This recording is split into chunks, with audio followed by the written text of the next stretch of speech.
Elewys, the 20th episode. This is pretty exciting. And I didn't even realize it because I had accidentally misnumbered some of them. So I thought I was on 17 or 18 and then realized I forgot to give numbers to a couple of the episodes. So yeah, number 20.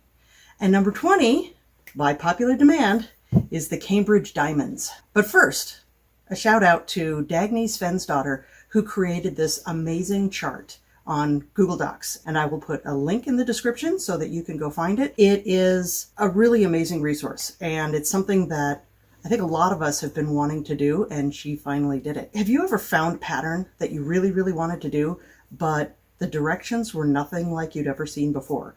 Or you try to warp it up the way you think you know how to do it, and the pattern ends up on the bottom, or it's complete gobbledygook? She has created this roadmap for how to read all these different styles of pattern drafting. What is an S and a Z in this pattern? What is forwards and backwards in this pattern? How is each one labeled? Which way are the cards labeled?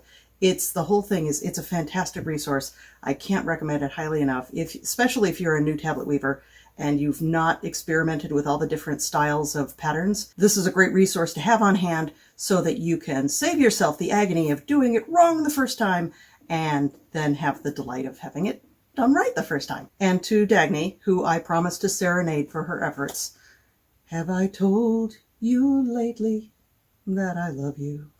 And that's all you're going to get because, yeah, I don't sing in public except when I'm in front of 22,000 subscribers. Okay, so moving on. So this pattern, the Cambridge Diamonds, comes from the Anglo Saxon period, which is about the 6th century. Now, if you're not a researcher and you're not neck deep in history like some of us are, you may not be familiar with the time periods that we talk about. The Middle Ages lasted from the fall of Rome, which was about 475, 476, until the settlement of the New World, 1607. This is kind of rough parameters that a lot of researchers use, a lot of professors in college and historians.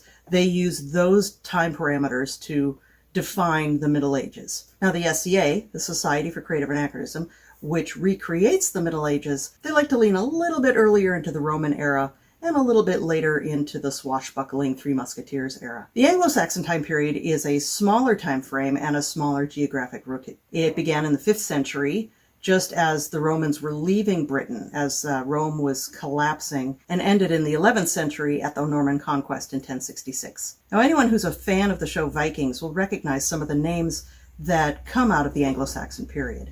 This is the time that the Norse were beginning to move into Britain and develop settlements there. There were several Anglo-Saxon kingdoms until about 927, when King Ethelstan merged the kingdoms together into one united kingdom, the Kingdom of England, or England. They were a Germanic-speaking group that came over in waves of raids, but also there were some who were left over from the Roman army. The 7 main kingdoms of the Anglo-Saxons were Northumbria, Mercia, East Anglia, Essex, Kent, Sussex, and Wessex. While the Anglo-Saxon history ends, the cultural identity survives. Through the social and cultural blending of the Celts, the Danes, and the Normans, the people of the island become the modern English people, not to be confused with Modern English, the band. The Anglo-Saxon Chronicle, which is a 9th century historical record, details the waves of invaders that arrived between the 2nd and 6th century.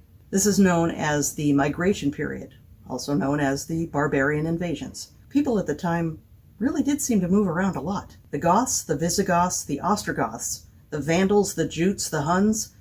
Honestly, it's a wonder that Ancestry DNA works at all. Where are your ancestors from?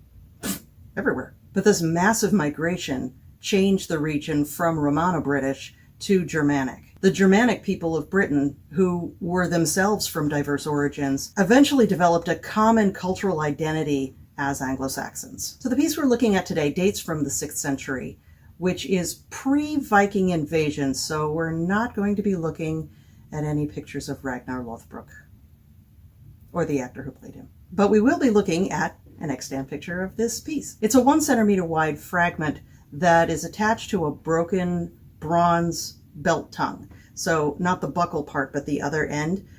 It was sandwiched between 2 pieces of bronze and held together by a single rivet.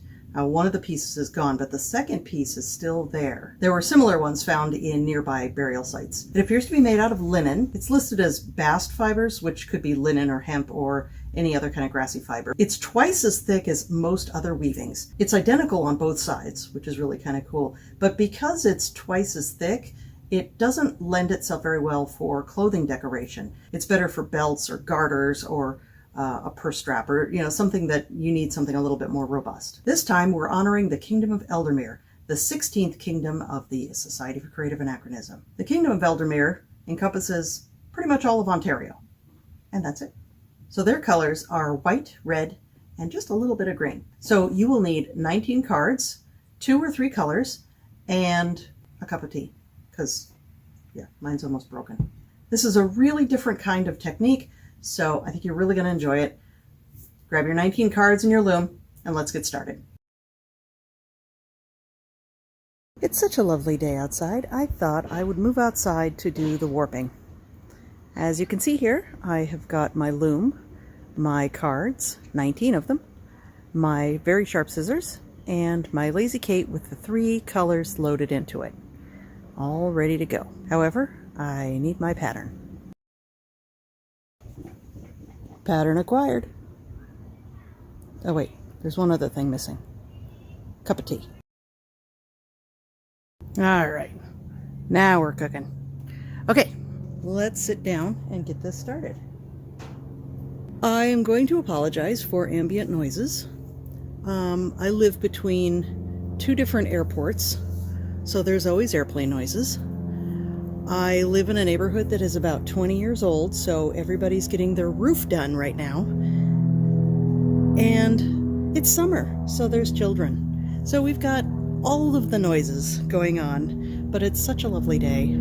I couldn't possibly sit inside and do this. That and my sewing room needs cleaning.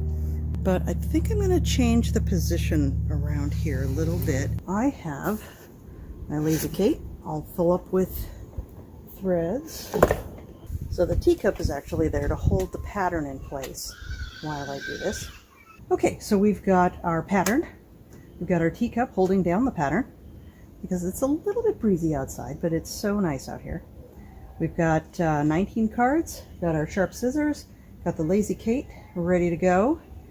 So I am going to start warping, and the first 3 cards are all red, starting with a nice long thread at the beginning, 3 to 4 inches. Pinch that down on the forward peg, up over the top to the back,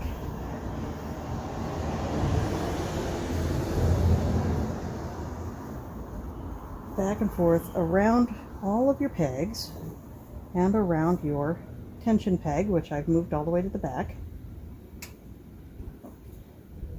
And for those of you who use an inkle loom like I do for weaving, I use the forward heddle peg for the string heddles, and then once the tension gets too tight, when it gets too short, I move it to the peg just behind.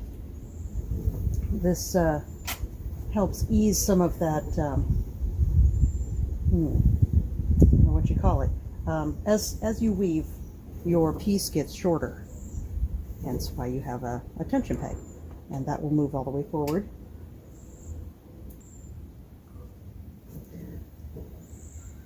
So when you've woven enough and it gets short enough, you have to kind of be creative about where you put your woven piece in order for it to still fit on your loom effectively.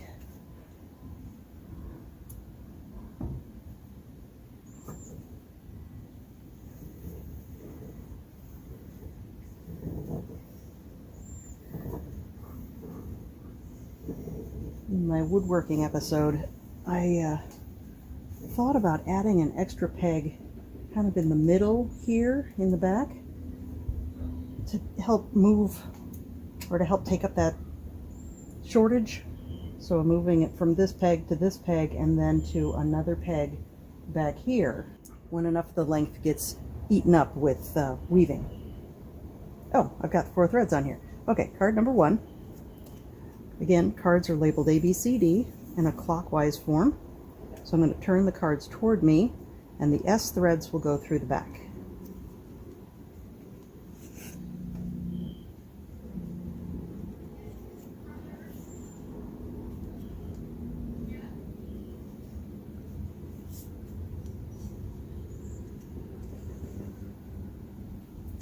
And you'll very carefully pick up all the threads. Make sure they're not snagged on anything. Pull them taut. Twice around with the left. And once around with the right. That's a surgeon's knot, and it is going to hold. Slide all your threads back. And repeat.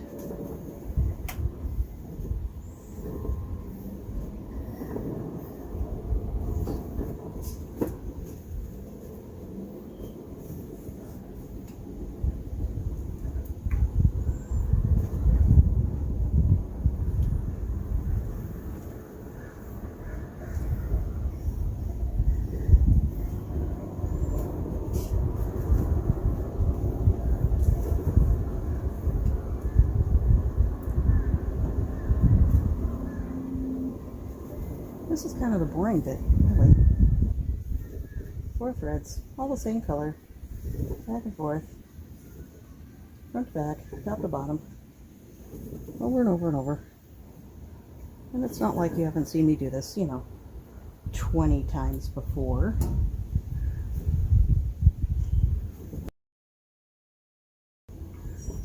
Oh no, my pattern is trying to fly away. I may have to get some rocks or something to hold it down.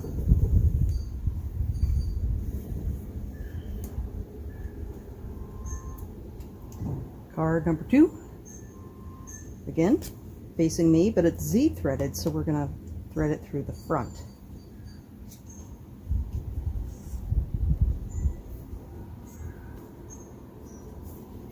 Oh good, the children have brought out the noisy toys. You probably can't hear it. It sounds like a xylophone.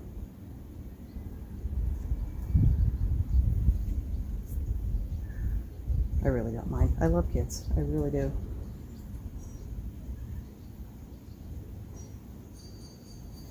They can't help doing what they're doing.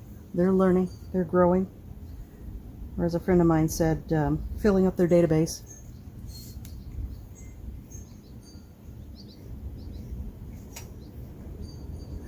All right, that's card number 2. Number 3.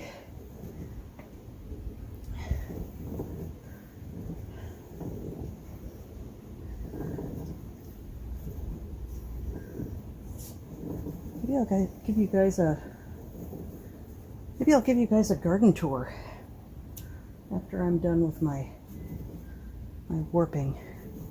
We don't have a very big garden, but I'm growing a few little things.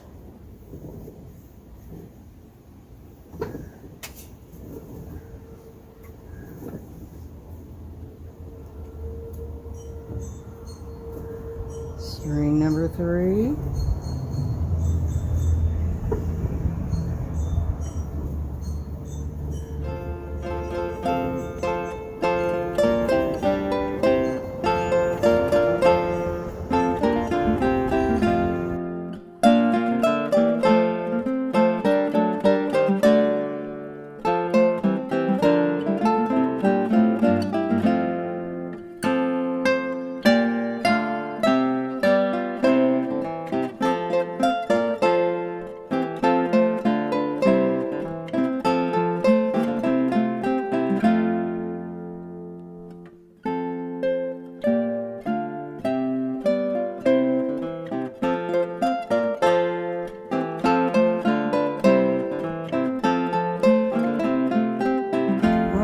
Card number 6 has 2 colors. So we have 1 thread of white and 3 of red.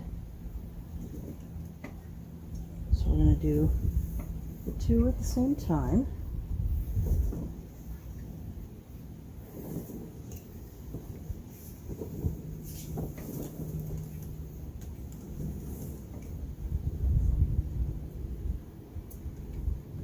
And then 2 reds. Kind of makes me wish I had more spools of each color. Oh well. I'd have to get a bigger lazy cake.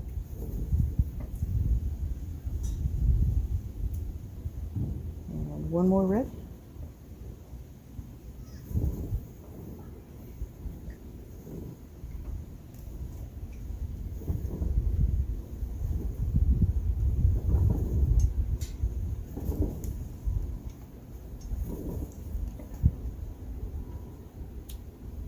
And then, let's see, card number 6 is Z-threaded. So everything is going to go through the front to the back. A is white.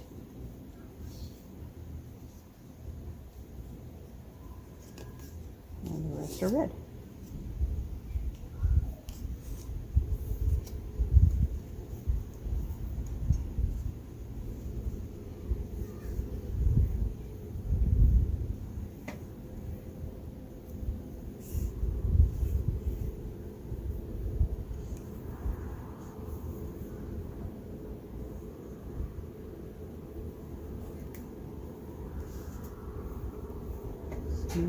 Those back. All right, card number 7 is 2 of each. Again, long tail. Put your finger through between the two colors so that they don't twist around each other.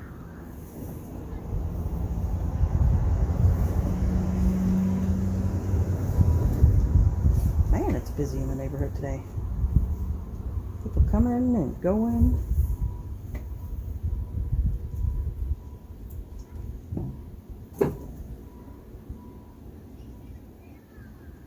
And again.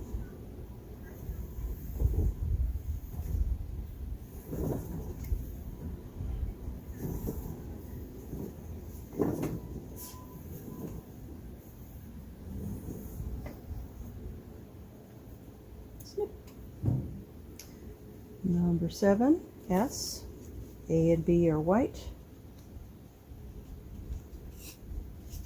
And D and C are red.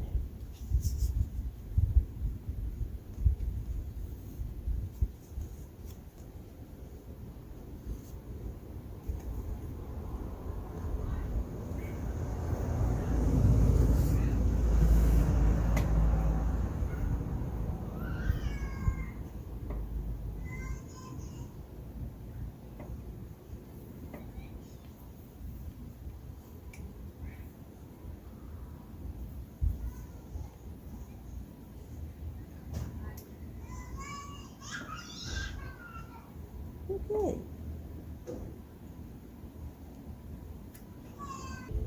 Card number 8 has 3 colors. Can you warp 3 colors at once? Why, yes, you can. So, once again, line up your 3 colors. Again, being a little OCD about this. Or CDO if you want to put them in alphabetical order. Pinch it down and warp all 3 at the same time.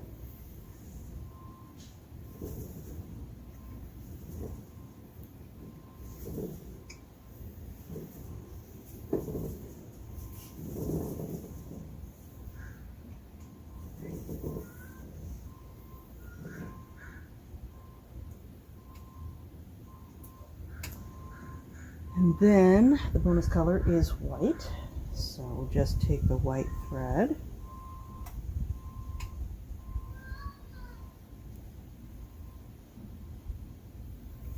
and warp that one.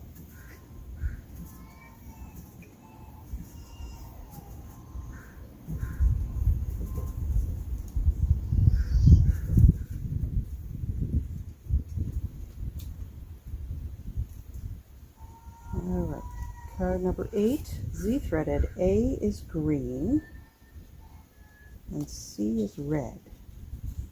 Wait a minute, did I say that right? A is green. Always double check your work. And C is red.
Welcome back, my weaving friends. We are ready to start the weaving process. Now, I will put an image up here somewhere of what would happen if you took the warped threads that we have right now and just wove them forward. All the cards forward. Throw the shuttle, turn them forward. Throw the shuttle, turn them forward. You'll see it's a mess. It's definitely not diamonds. So how this works is you separate all of the even numbered and odd numbered cards. You turn all of the odd number cards forward first, throw the weft, and then the second pick is woven by turning all of the even numbered cards. Tablet number 19 is the weirdo. Tablet number 19, although it's an odd number, has to be counted as an even tablet or the threads won't catch on the edge. Let's get this started by getting our threads settled in there. Remember, just a couple of fingers widths away from the knots. I'm going to separate all the even and odd cards. So I'm going to slide all of the even numbered cards toward me, not forward because forward is that way. I'm going to slide them toward me. And 18 and 19, remember 19 is the even numbered card. And I'm going to turn all of the odd numbered cards forward first. Okay, so I'm going to open up the shed. I'm going to put the shuttle through, nestle it in there. I'm going to take the tail and pass it back through. Tighten it up just a smidge, not a lot. And then you take all of the even numbered tablets and turn those forwards. You take your shuttle, put it back through. I'm going to take the tail and put it back through again and tighten it up. Sound effects are not required. I'm going to take all the odd numbered cards and turn those forward again.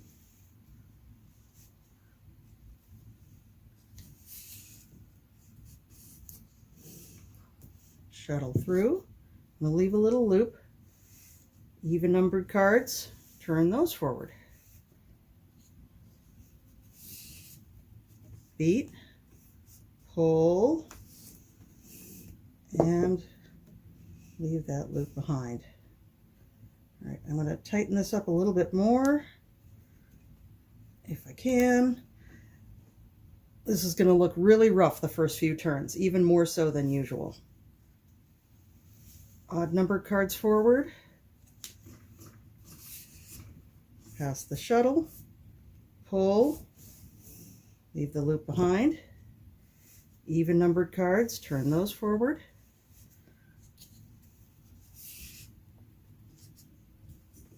Beat,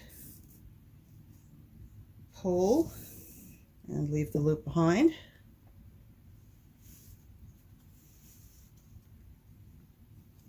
Odd numbered cards, pull, leave the loop behind. And even numbered cards.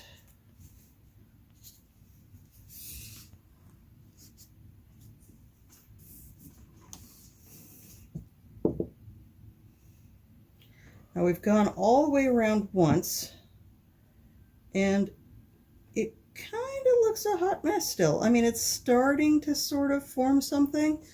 Okay, it's a bit strange. If everything is set up correctly, the diamond pattern will appear. I'm going to go another 4 turns for each set forward. So it's 8 throws of the shuttle.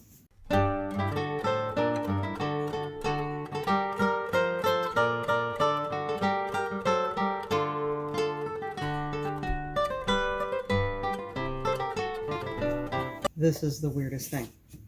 Okay, I'm not sure where things went awry.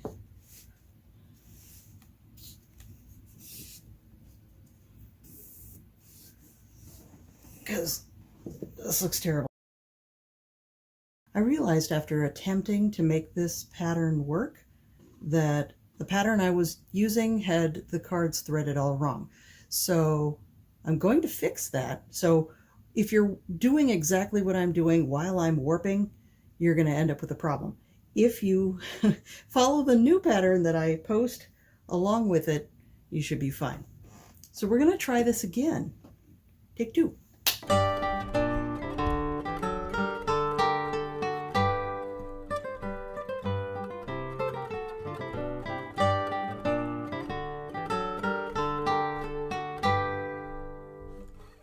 I think I have a card that is not threaded correctly. Hang on just a second. I gotta back up. Again. We're gonna find card number 8. Untie that one again. And even cards. Now we're back with AD at the top again, which is what we started with. And yeah, this still looks kind of messy. There's red. How do I keep screwing this up? 7. This is card number 7. A and D are supposed to be facing up. I'm just going to turn it and move on with our lives here. Something's still wrong.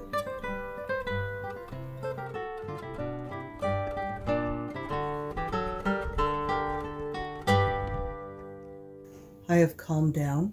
I've double-checked my work. I've fixed card number 7, but I'm going to continue on with the demonstration calmly and show you how it's supposed to go. First, I'm going to push the twist up over the peg. I'm going to loosen the tension just a hair.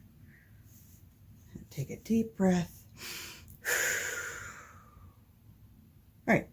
Okay, so we're going to turn all of the odd numbered cards forward, except for 19, of course. That's still hanging out with the even numbered crowd. Then we're going to turn all of the even cards forward.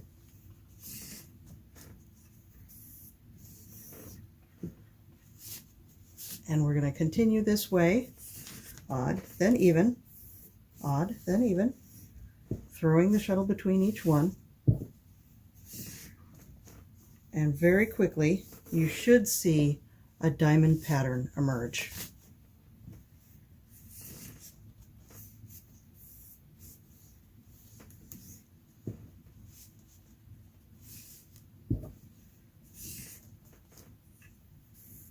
Press firmly between each pass.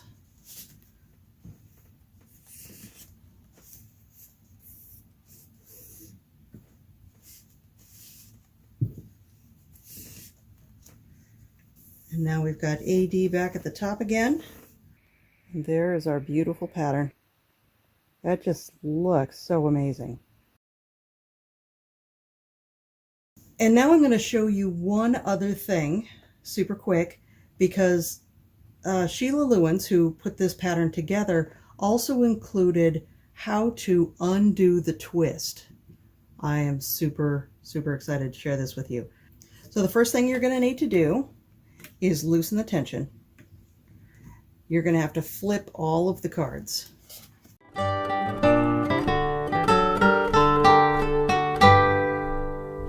Okay, so step 2, you're going to again separate all of your cards. So 1, 2, 3, 4, da, da, da, da, da, da. Now instead of having 19 join the even pack, number 1 is going to join the even pack. And we can start weaving, but now we start with the even pack before the odd pack. Okay, so we're going to turn all the even cards first. Throw the shuttle. Pull, and now the odd cards.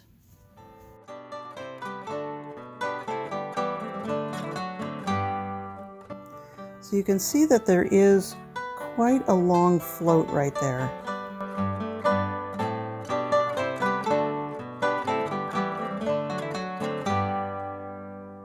I've been weaving along for quite a while.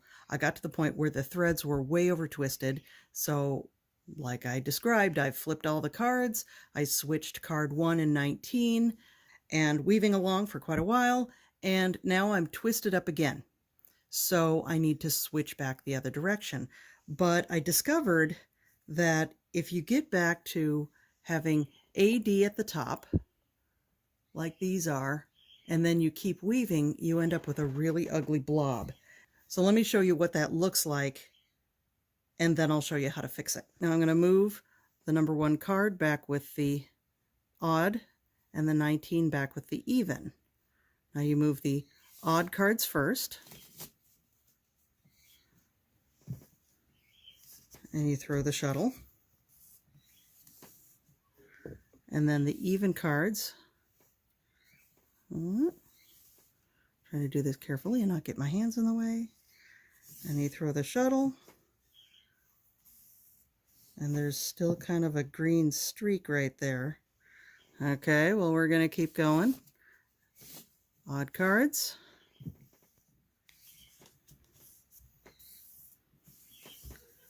Even cards. Yeah. Ick. Let me show you one more time. Odd cards.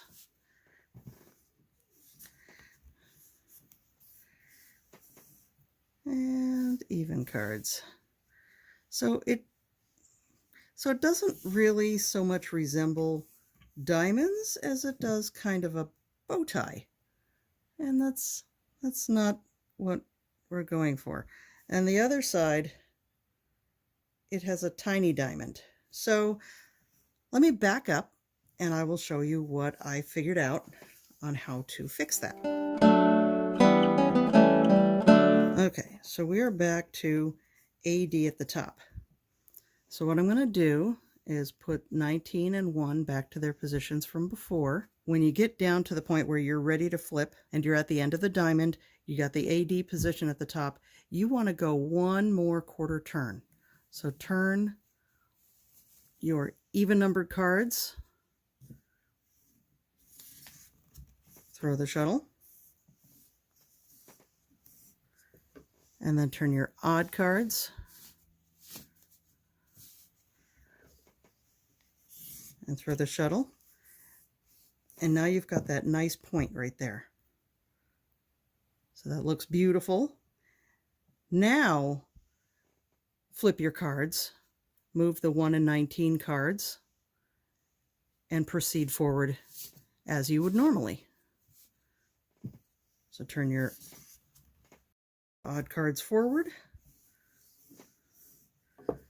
and then your even cards. Now that looks much better. It's a slightly elongated point, but it's almost imperceptible. So that's all you have to do. Just do an extra couple of quarter turns and then switch directions.